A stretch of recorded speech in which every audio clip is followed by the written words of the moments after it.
नमस्कार दोस्तों, जितने भी लोगों ने इस वर्ष 2026 में प्री बीएड एंट्रेंस एग्जाम और प्री डीएलएड एंट्रेंस एग्जाम दे चुके हैं, उन सभी लोगों के मन में ये सवाल आ रहा है कि हम लोगों ने प्री बीएड एंट्रेंस एग्जाम और प्री डीएलएड एंट्रेंस एग्जाम तो दे लिए, लेकिन इसके बाद क्या होता है, मतलब पूरा कॉलेज मिलने तक की इसका प्रोसेस क्या होता है। अनेक लोग मेरे से ये सवाल पूछते रहते हैं।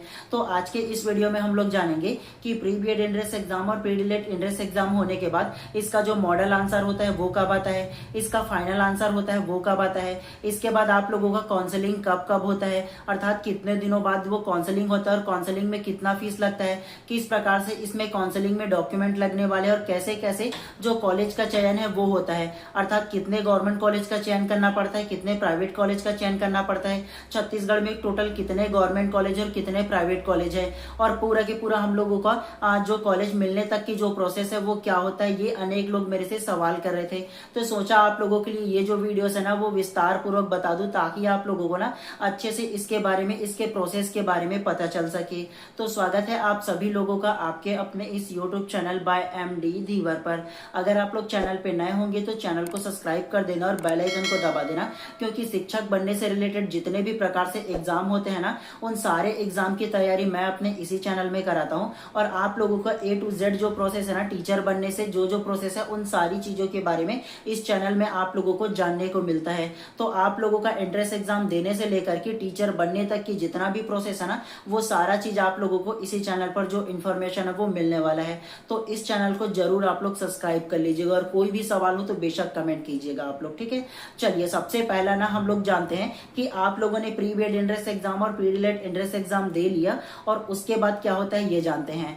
तो देखो, आप लोगों का जो प्री बीएड एंट्रेंस एग्जाम था वो 11 जून था, आज ही। उसके अलावा प्री डीएलएड एंट्रेंस एग्जाम था वो 4 जून को था।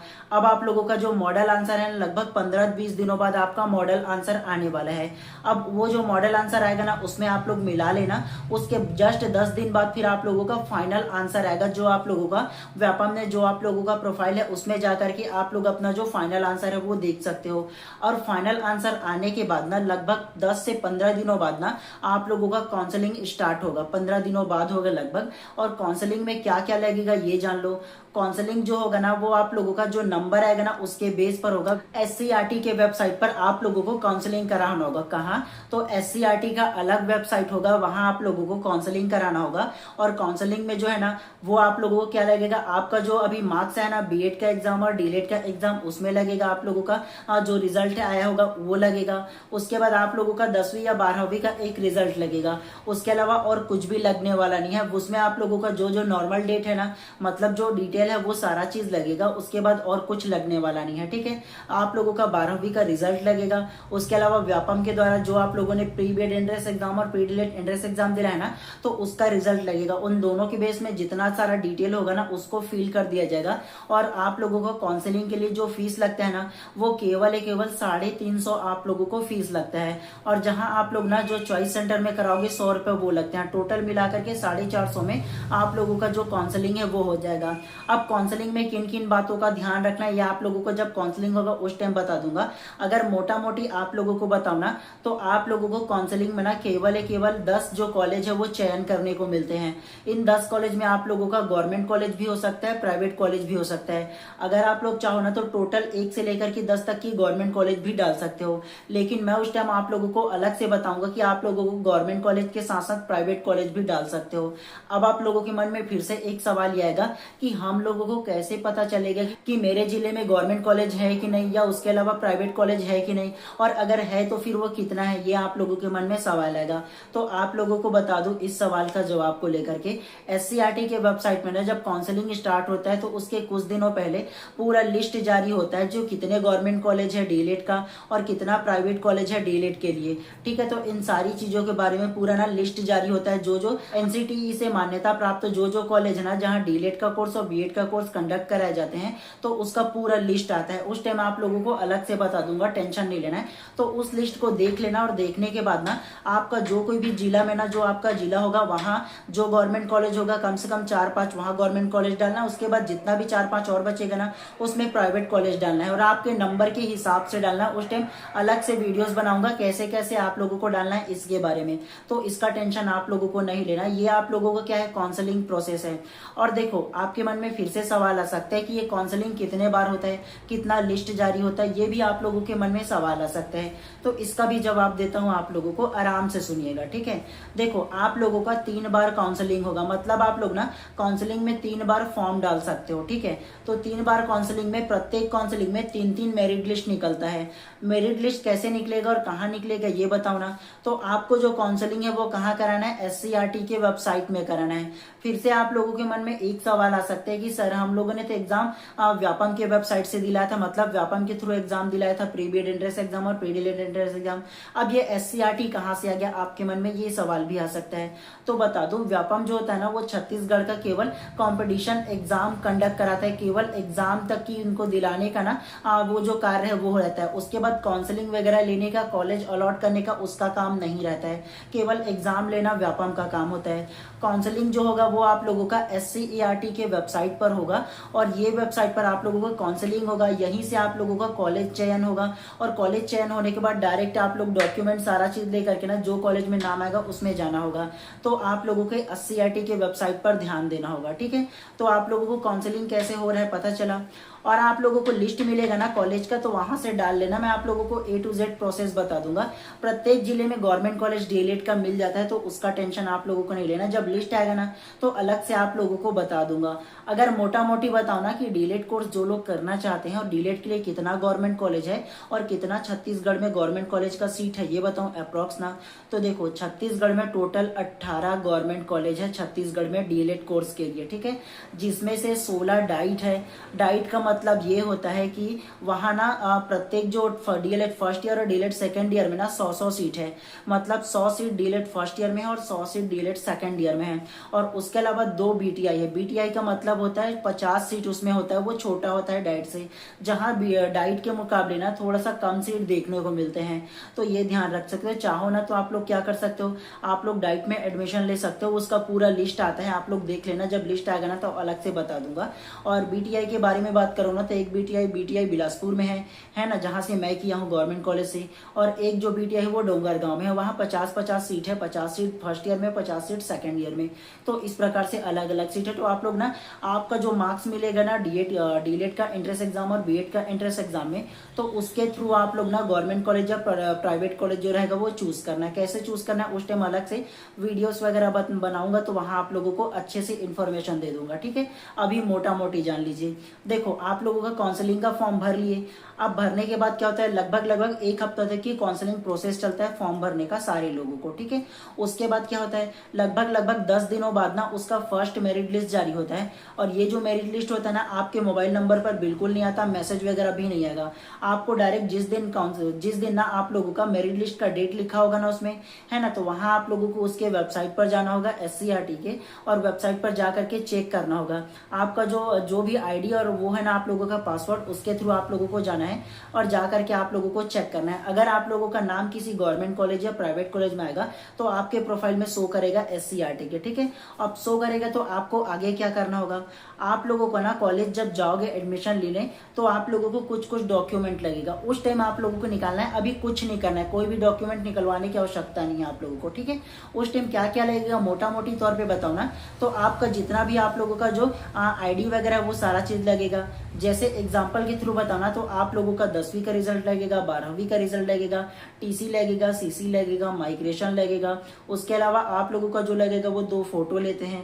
उसके अलावा लगभग अगर आप लोगों को गवर्नमेंट कॉलेज में सिलेक्शन हो जाता है ना, तो लगभग आप लोगों को 4 से 5 हजार के आसपास आप लोगों का फीस लगने वाला है गवर्नमेंट कॉलेज में, तो ये लगेगा। उसके अलावा आप लोगों का ना, और जो लोगों का कास्ट सर्टिफिकेट हो गया वो लगने वाला है, इनकम सर्टिफिकेट हो गया वो लगने वाला है ना। अलग अलग जो कॉलेज अगर में होंगे तो कॉलेज का लगेगा, अगर उसके अलावा अगर स्कूल में पढ़ रहे होंगे तो स्कूल का लगेगा, ठीक है।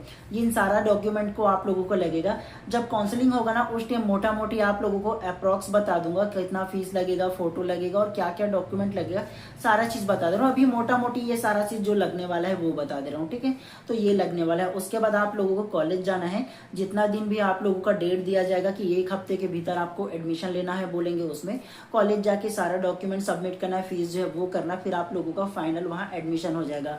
एडमिशन होने के लगभग 10 से 15 दिनों बाद ना आपको कॉलेज बुलाया जाता है, चाहे वो 10 जने का एडमिशन हो उस कॉलेज में, चाहे 15 जन का हो, आप लोगों को बुलाया जाता है। 1 हफ्ते तक के विदाउट आप लोगों को मतलब सिविल ड्रेस में जा सकते हो। उसके बाद फिर ना ड्रेस कोड होता है, ठीक है। गवर्नमेंट कॉलेज का अलग ड्रेस कोड होता है, प्राइवेट कॉलेज का अलग ड्रेस कोड होता है, तो उसमें जाना पड़ेगा। फिर आप लोगों का जो कॉलेज है वो स्टार्ट हो जाएगा।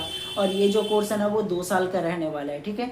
अनेक लोगों के मन में और भी ये सवाल आते हैं कि सर हम लोग ना गवर्नमेंट कॉलेज चाहते हैं और गवर्नमेंट कॉलेज में ना हॉस्टल फैसिलिटीज होता है नहीं, ये बताओ बोल करके अनेक लोगों का ये मैसेज भी आता है मेरा, ठीक है। तो आप लोगों को बता दो, अगर डीएलएड में गवर्नमेंट कॉलेज करना चाहते हो ना, मतलब ये है कि अगर डीएलएड कोर्स करना चाहते हो वो भी गवर्नमेंट कॉलेज से, तो डाइट में जनरली हॉस्टल देखने को मिलता है। जो भी 16 डाइट हम लोगों का है ना, उसमें से लगभग 10 से 12 जो कॉलेज है ना डाइट का, तो उसमें हॉस्टल देखने को मिलता है। लेकिन एक चीज आप लोग जान लो, हॉस्टल का मतलब ये नहीं कि आप लोगों को वहाँ फ्री में रहने को मिले, वहाँ भी आप लोगों से फीस लिया जाएगा। रहने का, खाने पीने का अलग से लिया जाता है। फैसिलिटीज वहाँ रहता है वो अलग है, लेकिन फीस तो जनरल लगेगा ही लगेगा जी, ठीक है। तो ये पहले से अपने आप को प्रिपेयर कर लो, वहाँ भी फीस लगने वाले हैं, ठीक है।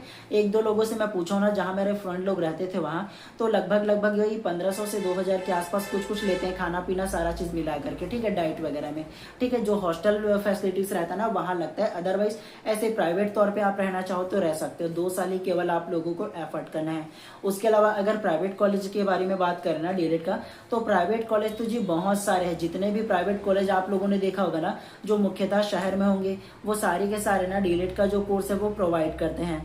अगर डीएलएड के कोर्स के बारे में बात करूँ ना, प्राइवेट कॉलेज में कितना फीस लगता है, तो देखो एससीईआरटी जो कहता है ना अपने वेबसाइट पर, जो गवर्नमेंट कॉलेज का फीस है वो लगभग 3 से 5 हजार के बीच में है, ये बोलता है। और उसके अलावा जो प्राइवेट कॉलेज है ना उसमें 25 से 30 हजार के आसपास बोलते हैं।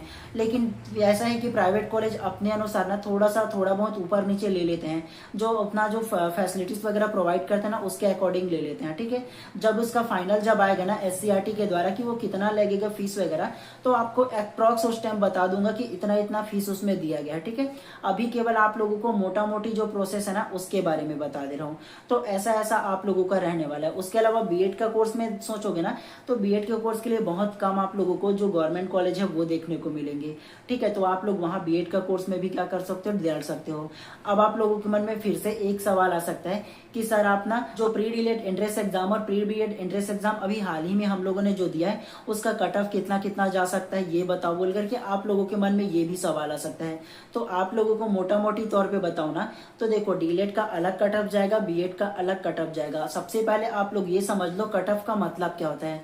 कट ऑफ का मतलब ये होता है कि पर्टिकुलर उस कॉलेज में, जिस कॉलेज में अधिकतर लोग क्या कर रहे हैं अपना प्रेफरेंस डाल रहे हैं वहाँ जो डीएलएड का कोर्स या बीएड कोर्स करने के लिए, तो उस कॉलेज में जो लास्ट एडमिशन हुआ है वो कितने नंबरों का हुआ है, तो उसमें उसको कहा जाता है कट ऑफ होना, ठीक है। तो एक चीज आप लोगों को बता दूं, प्रत्येक कॉलेज का जो कट ऑफ है ना वो अलग अलग जाता है।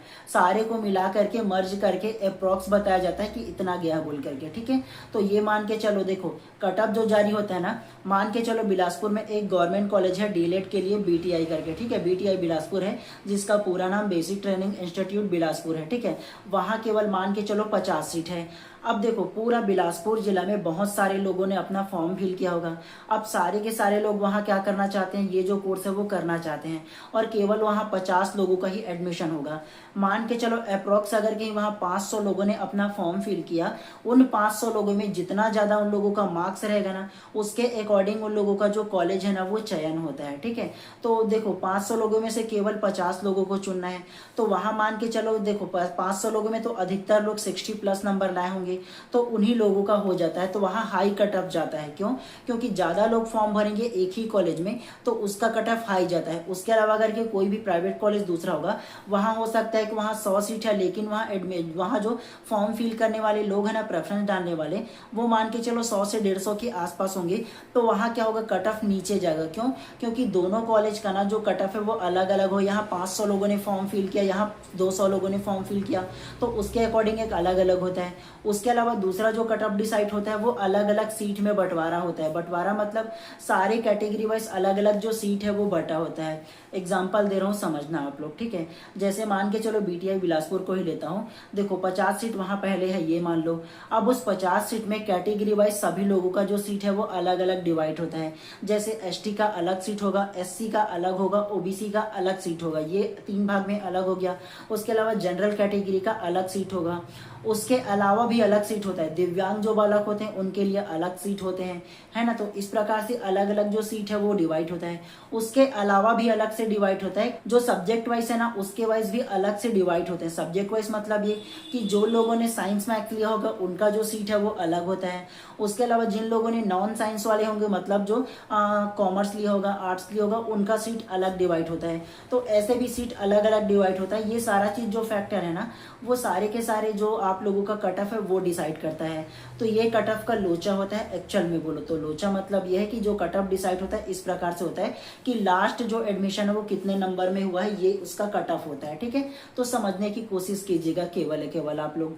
तो आप लोगों से मैं ना जब आप लोगों का काउंसलिंग होगा ना उस टाइम अलग से वीडियोस बना करके बता दूंगा कि आप लोगों को कौन कौन से कॉलेज में डालना है, अगर कम नंबर होगा तो कौन से कॉलेज में डालना है, अगर ज्यादा हो गया तो कौन से कॉलेज में डालना है। ये आप लोगों को उस टाइम अलग से वीडियोस बनाऊंगा तो अच्छे से आप लोगों को इन्फॉर्मेशन दे दूंगा मैं। ठीक है, अभी केवल आप लोगों को जानकारी के लिए ये सारा चीज जो है ना वो बता रहा हूँ, तो अच्छे से समझिएगा। ठीक है, और रही बात कट ऑफ की ना कि कितना कितना हो सकता है, डीएलएड का अलग और बीएड का अलग ऐसे बताऊं तो अलग से आप लोगों को एक वीडियोस के माध्यम से बता दूंगा जी, उसका टेंशन आप लोगों को नहीं लेना है। अप्रोक्स अगर डीएड बीएड का बताओ ना तो डीएलएड का ये मान के चलो 64-65 शुरुआती का कट ऑफ जाने वाला है। मतलब 64 के आसपास ना जो रहेगा ना वो एग्जैक्ट जो कट ऑफ है ना वो जाने वाले हैं गवर्नमेंट कॉलेज के लिए। तो शुरुआती में ये आप मत सोचना कि यार मेरा कम नंबर है, 40 नंबर 50 नंबर तो गवर्नमेंट मिल सकता है क्या। देखो अभी एक प्रॉक्स नहीं बता रहा हूँ, जब आप लोगों को ना जब फाइनल आंसर की आ जाएगा ना मॉडल आंसर के बाद, तब आप लोगों को और अच्छे से बता दूंगा कितना कट ऑफ जा सकता है। ये केवल ना कितने लोगों से मैं बात किया हूं ना उसके अकॉर्डिंग आप लोगों को बता रहा हूँ कि इतना इतना नंबर जो कट ऑफ है वो जारी हो सकता है। तो गवर्नमेंट कॉलेज के लिए बोलोगे ना तो 60 प्लस रहेगा अप्रॉक्स, आप लोगों को मोटा मोटी बताऊं तो डीएलएड कोर्स के लिए गवर्नमेंट कॉलेज के लिए। उसके अलावा प्राइवेट वाले के लिए बताओ ना तो वो भी 60 प्लस ही रहता है, लगभग 58 तक की चला जाता है। ठीक है, कैटेगरी वाइज बोलो तो, क्योंकि बहुत लोग है जी ये कोर्स को करने वाला। और इसके अलावा भी आप लोगों को पता होगा ना कि गवर्नमेंट है वो बहुत ज्यादा बोल चुके हैं, ये भी अनाउंस कर चुके हैं कि क्या बोलते हैं सीक्वेंस बाय सीक्वेंस, मतलब स्टेप बाय स्टेप जो शिक्षक भर्ती वो भी लेंगे बोल करके। तो इसके वजह से भी बहुत लोग फॉर्म फिल कर रहे हैं। तो ये भी हो सकता है कि इसके वजह से बहुत लोग जो है ना वो डीएलएड का कोर्स या बीएड का कोर्स करना चाहते हैं। तो इसके वजह से हो सकता है कि थोड़ा सा जो कट ऑफ है वो हाई जाए। ठीक है, तो आप लोगों का कितना नंबर है ये कमेंट करके जरूर बताइएगा। और रही बात अगर कहीं डीएलएड का जो एग्जाम हुआ था वो और बीएड का एग्जाम हुआ था तो वो दोनों का जो एग्जाम है ना वो टफ बिल्कुल नहीं आया था। मैं एनालिसिस मैं खुद किया हूँ जी, पढ़ाया हूँ आप लोगों को, उसके अलावा मैं खुद एनालिसिस किया हूँ, उसके आधार पर बता रहा हूँ टफ नहीं था क्वेश्चन जो है वो। केवल जो क्वेश्चन पेपर था ना वो लेंदी था। लेंदी कहने का मतलब टाइम टेकिंग ज्यादा था। मतलब जिन क्वेश्चन को आप लोगों को 1 मिनट में पढ़ना था उस क्वेश्चन को आप लोग क्या कर रहे थे 1 मिनट से ज्यादा लग जाता था, 1.5 मिनट पढ़ने में लग जाता, आंसर लेने तक की 2 मिनट लग जाता। तो इस प्रकार की जो क्वेश्चन होता है उसको लेंदी कहते हैं। ठीक है, तो ऐसा क्वेश्चन पेपर था। बीएड का तो भी उससे थोड़ा सा इक्वल आया था बोलूं तो, ना ज्यादा कठिन था ना ज्यादा एकदम सरल था, मीडियम टाइप से था वो। ठीक है, जिन लोगों ने थोड़ा अच्छे से पढ़ा होगा आराम से उन लोगों का ना 60 प्लस आया होगा बीएड का जो एग्जाम हुआ था ना एंट्रेंस एग्जाम वाला उसमें। तो इतना सारा आप लोगों का जो इन्फॉर्मेशन है वो आप लोगों को देना था। और ब्रीफ में आप लोगों को ना शॉर्ट में बता देता हूँ। अभी आप लोगों का कुछ दिनों बाद मॉडल आंसर आएगा, फिर उसके 10-15 दिनों बाद आप लोगों को फाइनल आंसर आएगा, फिर 10-15 दिनों बाद आप लोगों को क्या करना पड़ेगा, आपको काउंसलिंग कराना होगा एससीईआरटी की वेबसाइट पे।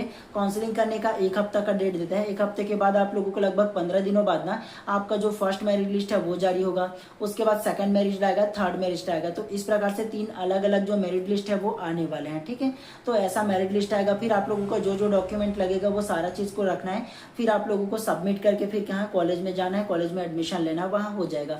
फिर आप लोगों का 2 वर्ष का डीएलएड बीएड का जो कोर्स है वो करना पड़ेगा। कोर्स खत्म होने के बाद फिर आप लोगों का सीजीटेट या सीटेट का एग्जाम दिलाना पड़ेगा, उसे क्वालिफाई करोगे, उसको कर लोगे। फिर आप लोग वैकेंसी का वेट करना है टीचर का। तो जब टीचर का वैकेंसी आएगा उसके बाद फिर आप लोगों का क्या होगा, उसके बाद फिर आप लोग टीचर का एग्जाम दिलाओगे, उसको क्वालिफाई कर लोगे, तब जा करके आप एक शिक्षक बन पाओगे तब जाकर के आप लोगों का क्या होगा, गवर्नमेंट जॉब लग पाएगा, एक शिक्षक तरीके से बन पाओगे। तो ये टोटल उसका प्रोसेस हो गया, ठीक है। केवल ये मत समझो ये 2 साल का केवल ये कोर्स है। कोर्स करने के बाद आप लोगों को सीजी टेट निकालना है, छत्तीसगढ़ में जो होता है वो, या सी टेट निकालना है, दोनों में से एक, ये निकाल लोगे। उसके बाद फिर शिक्षक भर्ती आने का वेट करना है, वो आएगा तो फिर उसमें फॉर्म फिल करोगे, उसका एग्जाम दिलाओगे, उसे क्वालिफाई कर लोगे, तब जाकर के आप एक जो शिक्षक है गवर्नमेंट का वो बन पाओगे। तो इतना लंबा प्रोसेस होता है, इन सारी चीजों को आप लोगों को ध्यान रखना है, ठीक है। तो चलिए, आप सभी लोगों को इतना ही सारा इन्फॉर्मेशन देना था, और आप लोगों को ये इन्फॉर्मेशन कैसा लगा जरूर बताइएगा। और उसके अलावा आप लोगों के मन में कोई भी सवाल हो बेशक कमेंट कीजिएगा, उसका भी जवाब मैं आप लोगों को दूंगा, ठीक है। और एक बात बताऊं, अभी रात के लगभग 1:30 बज चुके हैं। एक्चुअल में आप लोगों को टाइम दिखाऊं तो देखना, आप लोगों को एक्चुअल में दिखा रहा हूँ, आप लोगों को पता चलेगा, ठीक। अभी देखना चाहो ना तो ये देखो टाइमिंग ये देखो, लगभग 12:53 हो गया है, 1:30 नहीं हुआ है, 12:53 हुआ है, लगभग 1 बजने को है, ठीक है। तो ये फिर भी आप लोगों के लिए क्या है, सूट वूट सारा चीज़ करके रखने पड़ते हैं ताकि आप लोगों को अच्छे से पता चल सके, ठीक है। ताकि मैं इतना मेहनत कर रहा हूँ आपको भी पता चले, ठीक है। तो आप लोग भी चैनल को सब्सक्राइब कर दीजिएगा, ठीक है। और कोई इन्फॉर्मेशन या आप लोगों का और कोई सवाल हो तो बेशक कमेंट कीजिएगा, उसका भी मैं जवाब इन 24 घंटे के अंदर दूंगा, ठीक है। चलिए, आप सभी लोगों का दिन शुभ एवं मंगलमय हो। मिलते हैं इसी प्रकार से नेक्स्ट इन्फॉर्मेटिव वीडियोस के साथ।